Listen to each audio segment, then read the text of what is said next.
Hey YouTube, Dark Ruler here again with another, or actually my first comparison video for Tomb Raider. And today I'm gonna be comparing the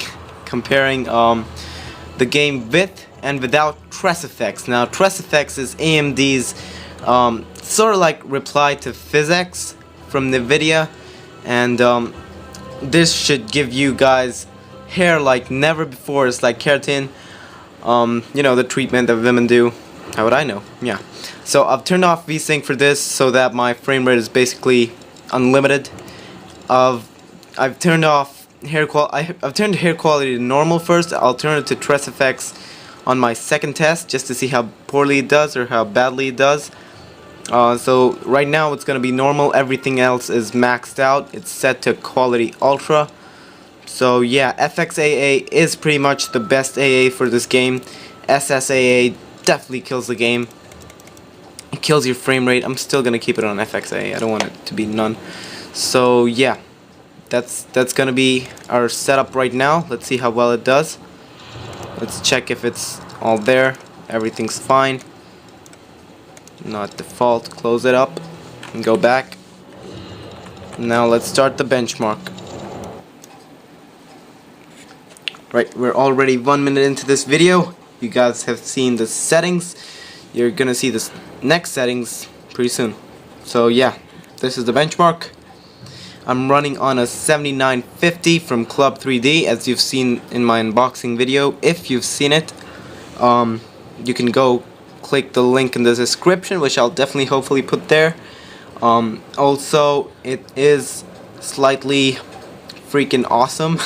It's not slightly freaking awesome, it is freaking awesome.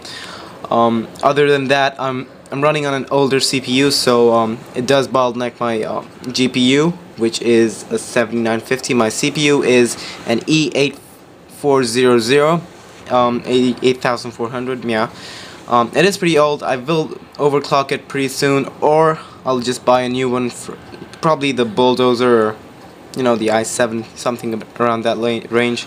It does bottleneck my my GPU a lot, but hopefully that'll all change.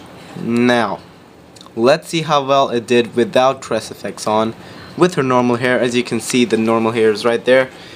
So here you go. Benchmark statistics. Minimum FPS was 1.1, which is terrible, but I didn't see that. That's probably the beginning part where it has to be 1. Maximum FPS was 66.1, which is really good, and average FPS was 56.1, which is again really good. This game isn't bottlenecked a lot by the CPU, but I'm betting if I like, you know, upgrade it, I'll get a lot better performance than that. So you guys could comment below. Now we're gonna turn TressFX on. Let's see how bad it does with it on, or how good. Who knows? Apply. Everything else is gonna stay the same. Close and start benchmark.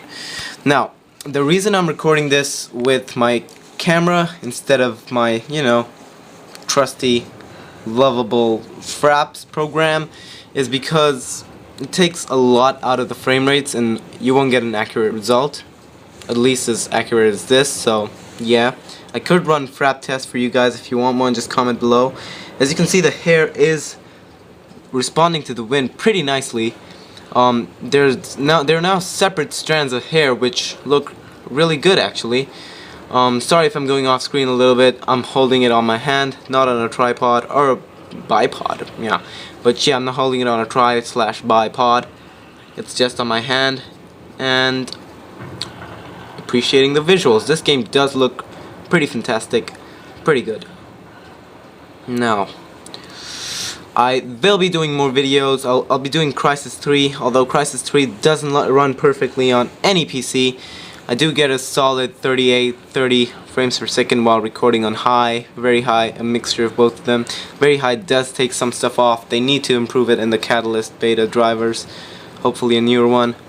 But yeah. Alright, here we go. TressFX gives me a minimum frame rate of 1.0. That's pretty much the same, but maximum frame rate is 46. That came down from 60, so that does get a little bad.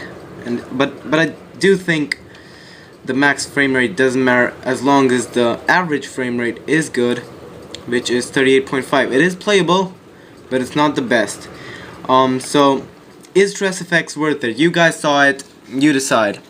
To me, TressFX is, yeah, it is worth it, but can you run it? If you can't run it, don't do it. Furthermore, TressFX only applies to Lara Croft's hair in this game. Croft's hair in this game. It doesn't work on other characters' hair, so that's another downside. But according to me, it's definitely worth it. You should definitely try TressFX if you can run it. And yeah, comment, rate, subscribe. Tell me what you thought of this video. Tell me if you want more, because I'll be doing more. So yeah. Dark Ruler, aka Blackheart909, signing off.